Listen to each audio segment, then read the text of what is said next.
The more elaborate the food, the greater the impression would be made on guests. Here? All right, we'll do the Right. hint. This is the rose part here. Tell the camera. Listen. We're entering the rose part here. Oh, thanks. I wonder if there's a bench with this one. Oh, come on. We don't have time for bench. You guys can have switch.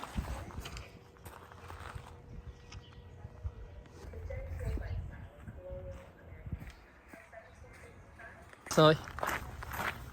The flower part here.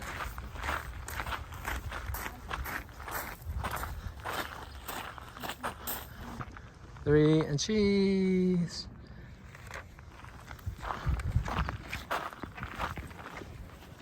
The boxwood part. Tell the camera. This is the boxwood part here.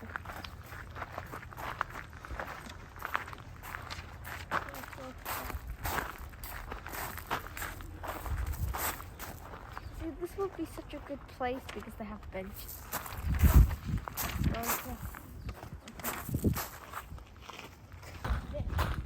Oh, is it? Yeah, on the map it is. See? It's like a fish shape.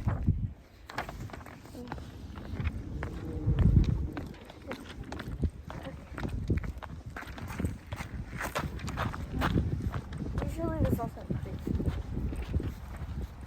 And then there's the summer house. Tell the camera. Look at the camera when you talk. Over there's the summer house. Can you go inside?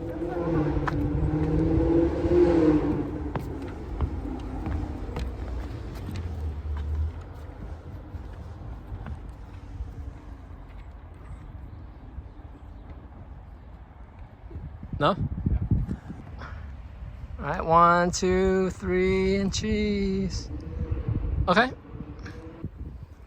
We're almost done. This place is small. Can we go inside the house? Yeah.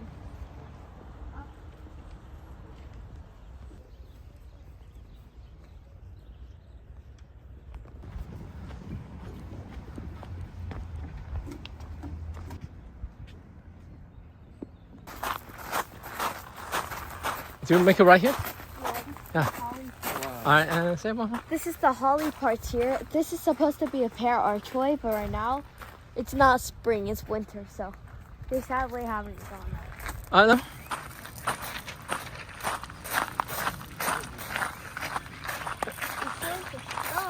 What kind of tree is this? Holly? Folly? Holly. Oh, like. Whoa, that's an orchid.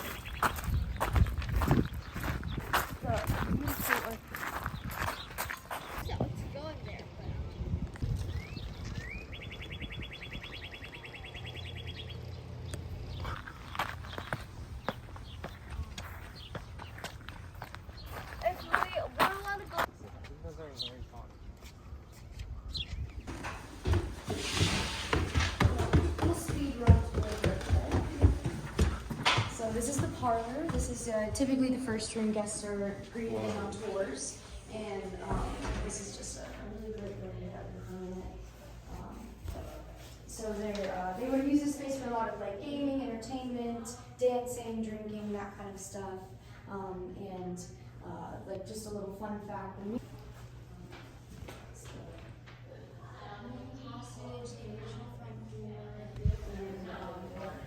Here's the main hall, or his study, Paca's study. So it's where he would have spoken with a lot of other revolutionary leaders about, you know, protesting against the crown and things like that. Of course. Yeah, a lot of really odd steps that we go up and down.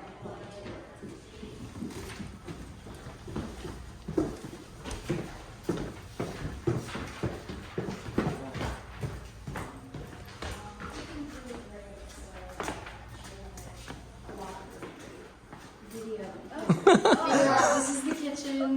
Calf's head was a really common dish back then. They would let the honored guest cut the cheek or the tongue for themselves. it was considered a delicacy. And we've got like baked mac and cheese and things like that out. And this would be, we usually talk a lot about bound labor in here, the enslaved, and because this would have been the space that they worked and lived. And there's a little sash here because despite them being enslaved, this being an urban style enslavement area, meaning that it's not a plantation, they live in if the master allowed, or the slaveholder allowed for it, the person could either purchase their own freedom or their family member's freedom, which is a really great thing.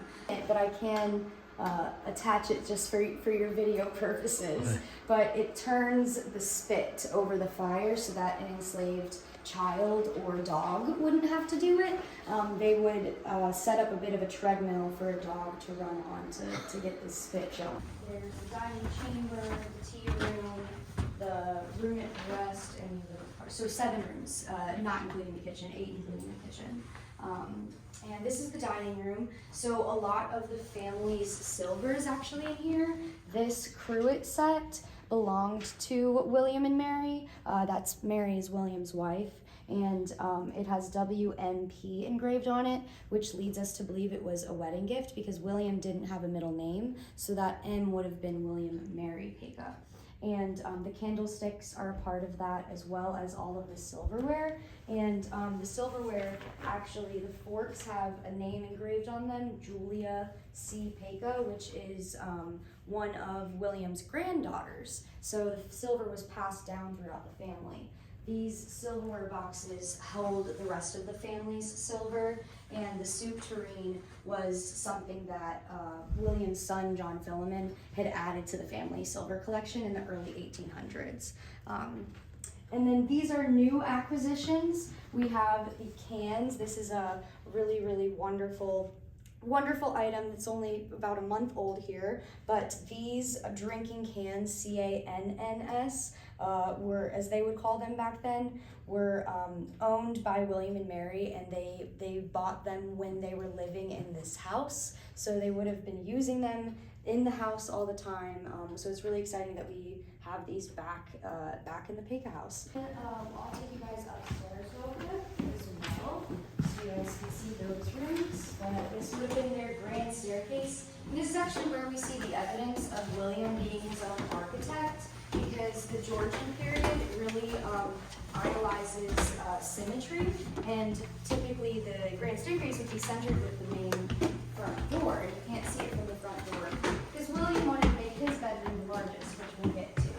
But this is the tea parlor, and this would have been a really great space that Mary would have used for tea and for needlepoint possibly.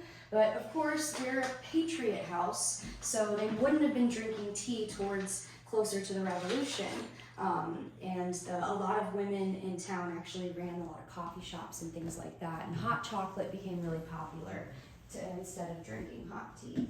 This is the dining chamber, Georgian period. We call the room above, the room we're in, whatever the room we are above. So this is the chamber over the dining room. But we also call this little Henny's room. This is a pillowcase that belonged to Henrietta Maria Dorsey, who was the first child that lived in the house. She was William and Mary's niece.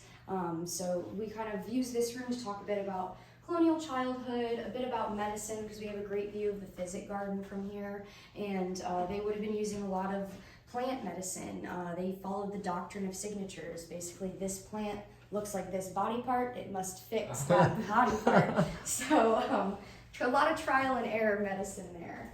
And a child would have had her own enslaved laborers.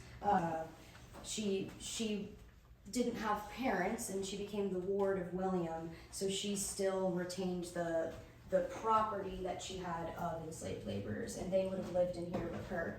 So yeah, just a really great view of the garden from this room. It's the best one, I think.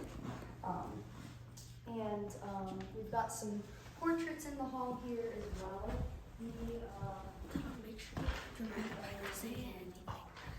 These are 2 lawyers that William would have studied under, the Bordley father and son. So just kind of a great example of what people looked like during the time period. And then this is a colonel in town, James Bryce, who is William's neighbor actually, and one of his children. And this is Lady Middleton, who owned Middleton Tavern.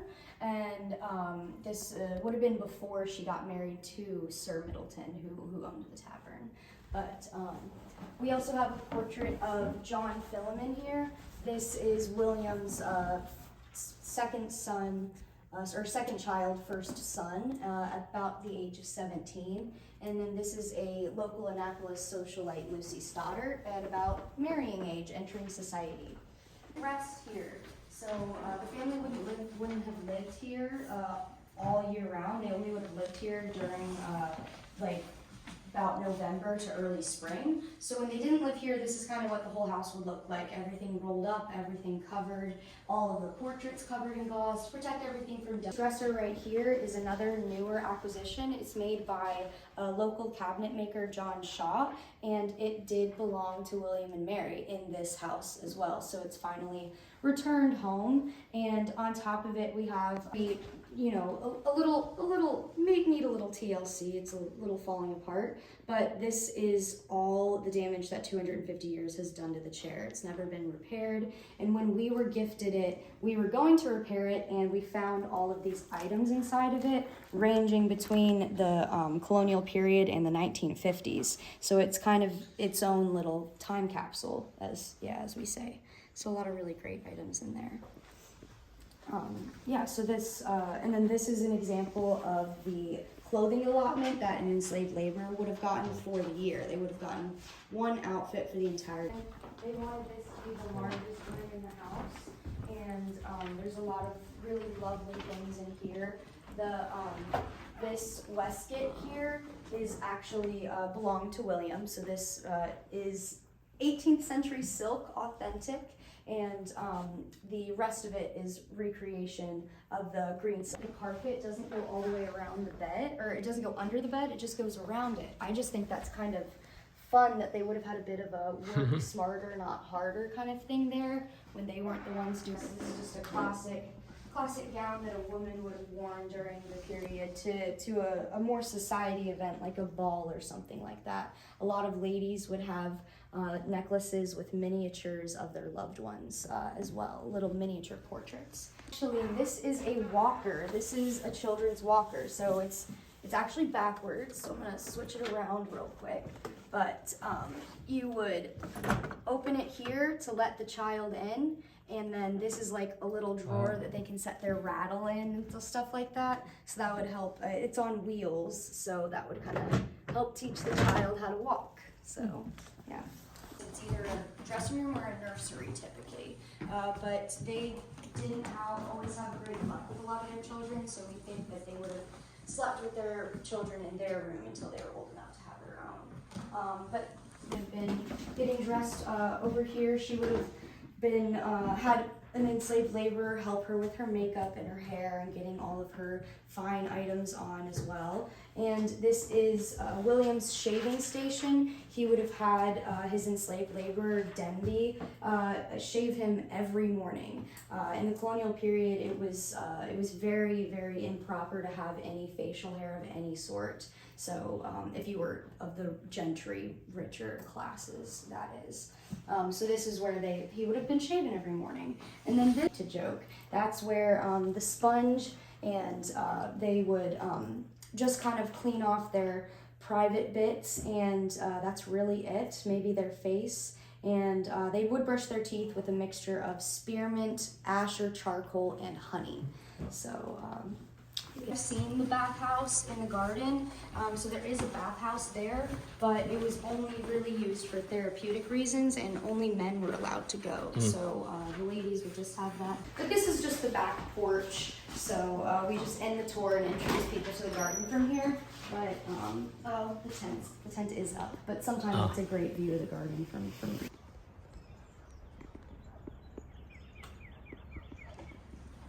And as well as a lot of the reconstruction of the summer house from that portrait. So the original copy of that portrait is it doesn't retain heat as much as this larger structure of a house would. And go.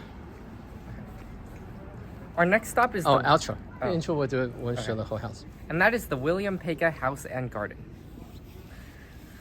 I really enjoyed the house tour and looking at all the different rooms back in the day. We've done a lot of house tours, but they had a lot of things that they were able to preserve from the 17th century. Wait, what does that even mean? Okay.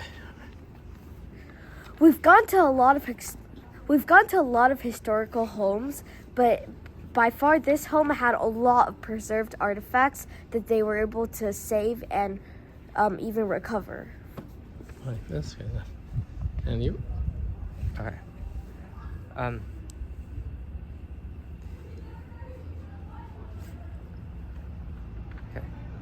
Some of the artifacts in the home were cool, and I also enjoyed walking around in the garden, but it would be even better in the springtime. Okay. On to the next stop. Go. Our next stop is the William Paca House and Garden. Okay. Go. William Paca was one of the signers of the Declaration of Independence. Wait, and what was the other thing? He was a governor or mayor? Oh yeah, and he was the third governor of Maryland. This house has been restored as much as possible to the 1760s.